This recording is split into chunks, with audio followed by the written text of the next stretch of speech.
Maxime here. Difficult to see what's going on in this. We'll get there a we good go. angle. Thank you.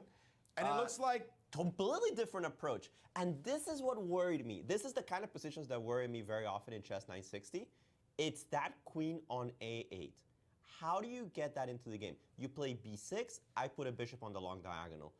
How else do you get this queen into the game? Look at Wesley's queen. It's not like b5 is going to be a sensible move. And if you're able to play b5 yourself, you're going to cramp Black's position, something awful. I think that the way Black started this game suggests that Maxime wasn't quite prepared for this approach. And right now, he's got one piece. I started thinking that this king on g8 is really badly placed for Black. What's the chance of castling long?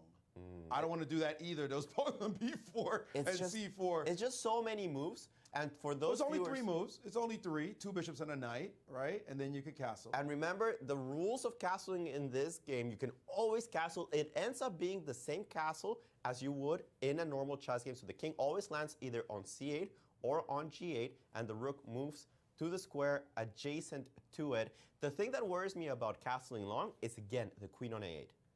Yes. What do you do with the queen on a8?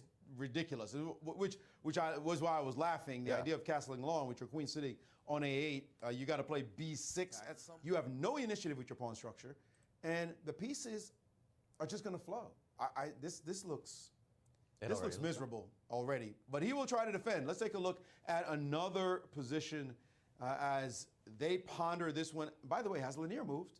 I do not know. Maybe we can get the camera there. I think he has, but I don't have any confidence. Dominant, but if you check it out, White is missing a rook. Let's take a look how that happened. We left the game here. We already loved White's position, but tricky, very tricky, Maxime. After the move knight e3. What? What? It was what? What? Knight f6? How does this work? What if I take it? Huh?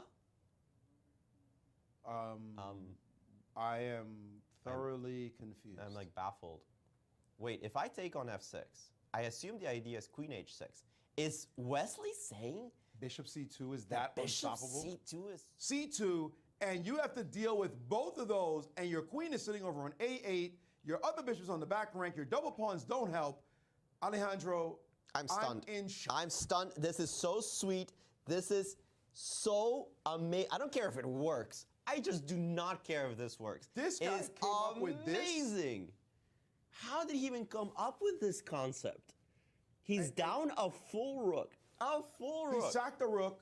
Now he sacked a knight in the most, he sacked an exchange. Yeah. Now he sacked a knight in the most unusual pattern. For nothing. Just to double up the pawns. Well, and because his bishops are precisely where they are, this is a brilliancy. It's a brilliancy. This is a brilliancy. If we had to give a brilliancy prize, we stop the tournament right now. The guy wins no matter what. Okay, you guys can keep playing. Yeah. This is a complete brilliancy. No, won't do. F5 is met with the move queen f6. Let's point that out, please, on the 2D board.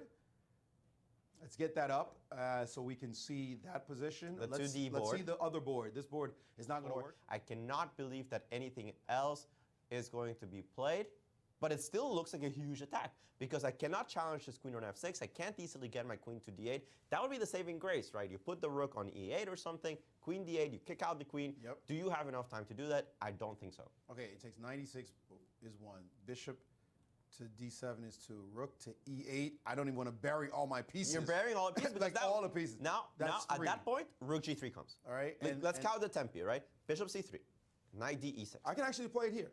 Right there. So queen h6, f5, queen f6 played. Well, let's wait for the camera to switch to you. Yes. So queen f6, and now knight to bishop c3 and h4. That's what we thought should happen, and it's there. And rook h3 is coming. Rook g3, h4, h5 is coming. h5, h6. I don't think you can stop it. This is that bishop on c3 is a monster. It's just a monster. And just trading off and not playing accurately once you traded your dark square bishop is costing him big time. On the other hand, could you foresee knight f6? It's such a beautiful shot. It wasn't even on our radar. We thought it was a board error. Yes.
rook h8.